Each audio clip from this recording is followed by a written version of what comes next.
Hi everyone, it's Melissa from In Charge Coaching, and today we're going to be talking about how to use emotions to energize your team.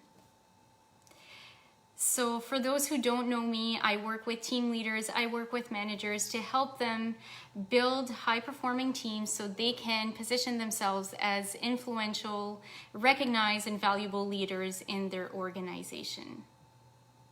So in order to dive into this topic, there's three things that I'm going to be talking about. First off, we're going to be looking at a little piece of choice theory. Second, we're going to be diving into what it means to navigate emotion. And third, we're going to be looking at what that all looks like in real time in your team. How can you leverage that emotion? So first off, talking about choice theory. So let's talk about behavior. And I'm going to use this little toy car. This is my son's toy car. I was looking all over the place. That's why I'm a little bit late getting on live, because I wanted a visual to represent this. So behavior has four components. And those components, if we look at the front two wheels, are thinking and acting.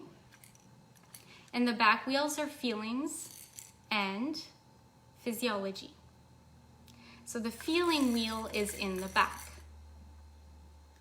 And therefore, if we're looking at a front, at a car, the front wheels are what we control. So we have direct control over thinking and acting. And these two parts are influencing our feelings. So we might not have direct control over a feeling, but we can definitely influence it. All right? So one of the things that I often hear is, if you want to feel better, just change your thoughts. Yes. Hi, Anik. So yes, we can change our thoughts, but we tend to redirect our thoughts. So we'll just focus on this wonderful thing that's happening right now. We're going to refocus on our goal. We're going to put our attention on our business, something that feels good. So we are changing how we feel by redirecting our thoughts. It's great, but there is a problem with that. The problem is that big emotion that you were having about that thing in your life, it's still there. That thing in your life probably hasn't changed. Therefore, that big emotion has just been put on the shelf. It's just been buried. It's just been forgotten. So we'll either, show up in other ways, or it's going to come haunt you in your dreams, but it's not going away. So I would say redirecting is good when the emotions are really, really big and you need time. You need a little bit of time. You need to get your head above water to deal with them. That's a time when you can put it on the shelf. But the key here is to not forget it, but to bring it back in and deal with it later at a time. But before it loses all its energy. So you want to make sure that you're bringing that back in. So two things about emotions. Emotions are not good or bad, but they're either high intensity, low intensity, right? There's a scale. And then it's how pleasant or unpleasant. But they're not good or bad. They're information about something that's going on in your life.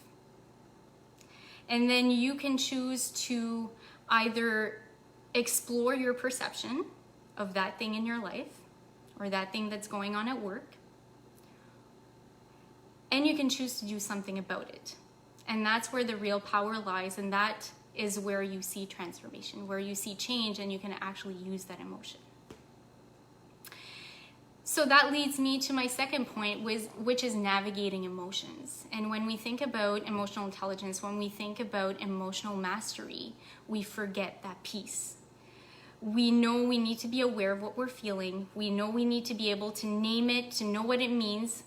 If we're willing to go there to really look at what this emotion is telling us. And that's it. But that's not it. Now you can bring in that emotion to make better decisions, to lean into it, to take that energy. And it's giving you energy to move forward, to do the thing that's difficult for you to do. Right now, going on live is right? It's difficult for me to do as an introvert. It's uncomfortable. But I use the energy, and the energy that I use to do this uncomfortable thing is the energy that I get from helping people, right? That feeling that I have from doing that, that's the feeling that I cling on to, and that's what helps me show up and do the uncomfortable thing. So emotions can be used. We need to bring them in and use them. All right, so third piece. What does this look like in your team? How can you bring in this knowledge to your team?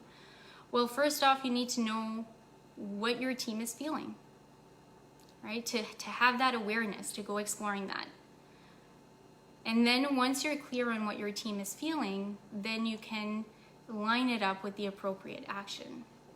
So if your team is feeling frustration, if it's feeling anger, that means there's probably something that's not working, that needs to be changed. There's probably a barrier that you need to break through. So use that frustration, bring it out,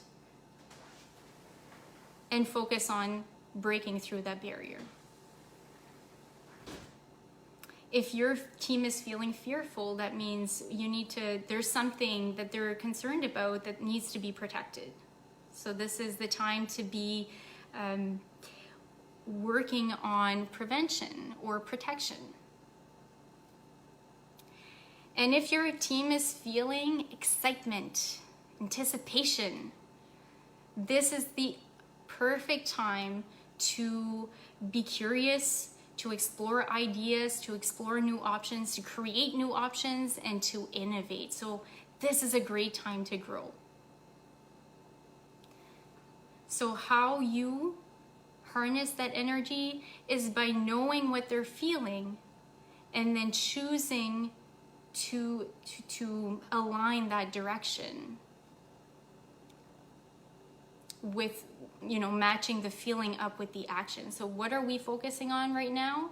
If we're angry, if we're frustrated, let's deal with that thing. Let's break through whatever wall is in front of us. If we're feeling excited, if we're feeling exploratory, let's explore, let's create, let's innovate, let's grow. And having this knowledge and using it, this is not just like, let's do this today and that's it. This is something that you do every day, that you show up. This is the power in knowing what your team is feeling in this moment and making sure that you are addressing and you're attacking the right thing. So I hope this was helpful. If it was, please let me know how it helped you. Leave me a fire emoji. Tell me hi. I like to know who's watching. And I will see you in the next live. Thanks.